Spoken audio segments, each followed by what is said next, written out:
Это куда? Это на пустырь там сзади. Там начнется. November 14th, 2025, 9:30 a.m. Kyiv time.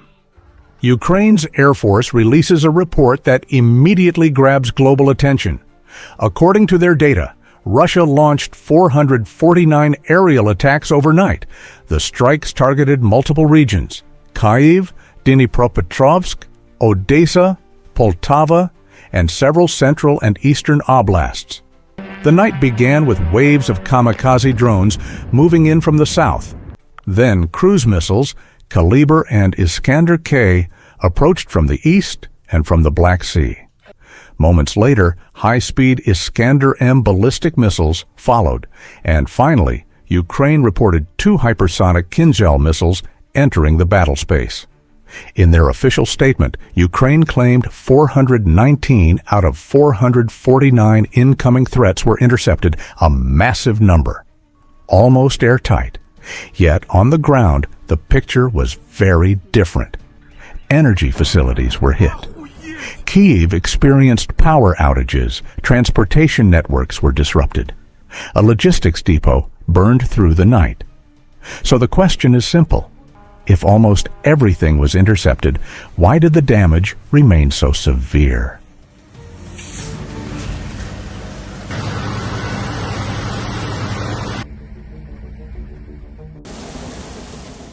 The November 14th attack was not routine.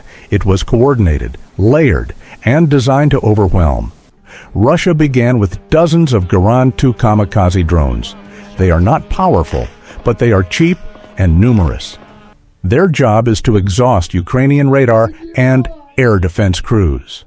Next came cruise missiles, Kalibrs and Iskander Ks, flying low, weaving across terrain. Many headed toward Odesa and central Ukraine. Then the ballistic phase. Iskander-M missiles approached at high speed, performing terminal maneuvers that challenge even modern air defenses. Above all of that, Ukraine reported 2 kinzhal hypersonic missiles. Not many, but enough to trigger nationwide alerts. The result? Significant damage. Despite the large interception numbers published by Kyiv, this contrast between claims and ground impact is what drives today's analysis.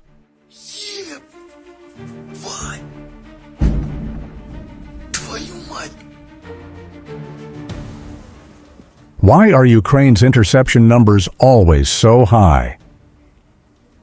There are 3 main reasons. First, Western support. Ukraine relies heavily on Patriot, NASAMS, IRIS-T, and other European air defense systems, and every donating country wants proof that their assistance works. If Ukraine publicly admits that many missiles are slipping through, political support could weaken. So high interception claims help maintain confidence. Second, domestic morale. Continuous strikes can drain public resilience. By stating that most threats were intercepted, the government helps stabilize national morale during difficult moments. Third, balancing the narrative. Energy infrastructure has suffered severe damage. Depots, bridges, and logistics hubs have been hit repeatedly. Without optimistic messaging, public pressure could mount quickly. This is not deception. This is information strategy, something every country uses in wartime, including Russia, the U.S., and NATO members.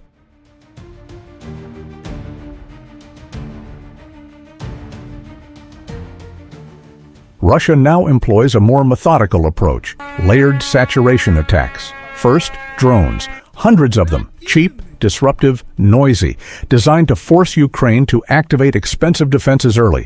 Second, low-flying cruise missiles, harder to track, harder to intercept. Third, ballistic missiles, Iskander M, high speed, high maneuverability, very difficult to stop, especially when air defense crews are already overloaded, and occasionally a kinzhal joins the strike package, not meant to destroy everything, but to force Ukraine to light up all its radars and spend precious interceptors. This gives Russia a strategic advantage. Moscow attacks using inexpensive weapons, while Ukraine defends using systems that are extremely costly over time. This imbalance becomes more visible.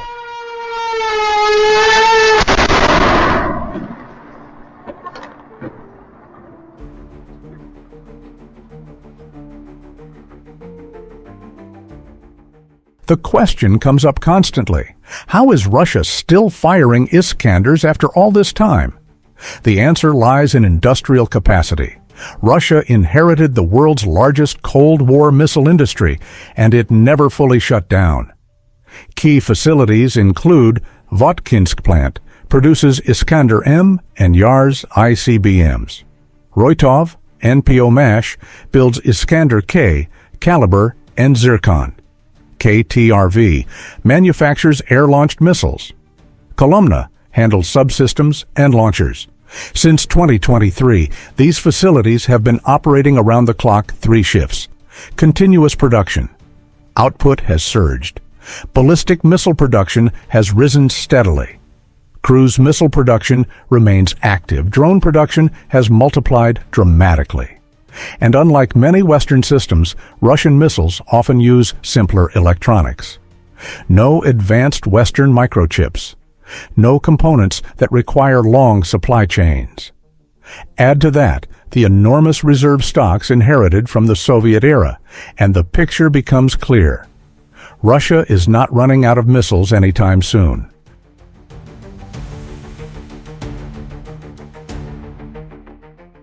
Ukraine is under increasing pressure. Patriot interceptors are limited. NASAMS missiles are expensive. Iris-T reloads take time to manufacture. And Western deliveries cannot match the rhythm of Russian strikes. As a result, Ukrainian defenses must prioritize. Not every threat can be intercepted. Some missiles must be left unengaged simply because there are not enough interceptors available. Meanwhile, Russia continues its cycle: drones, cruise missiles, ballistic missiles. A pattern designed to drain Ukrainian defenses step by step. Ukraine's optimistic reports are understandable. But the ground reality shows that the strain on Ukraine's air defense network is increasing.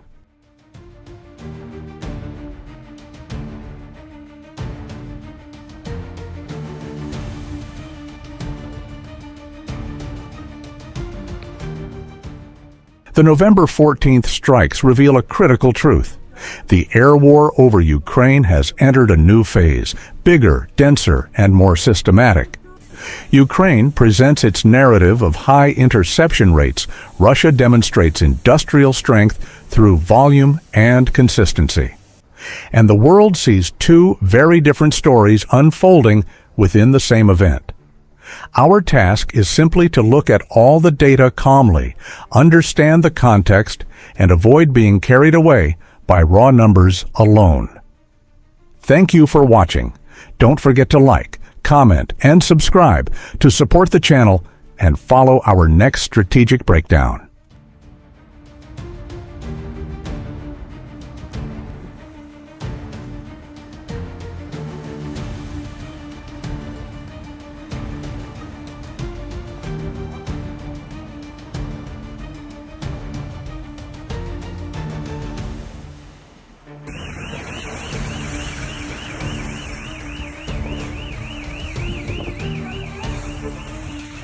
И вон туда в прилет, ёбаный ты насрал, просто пипец.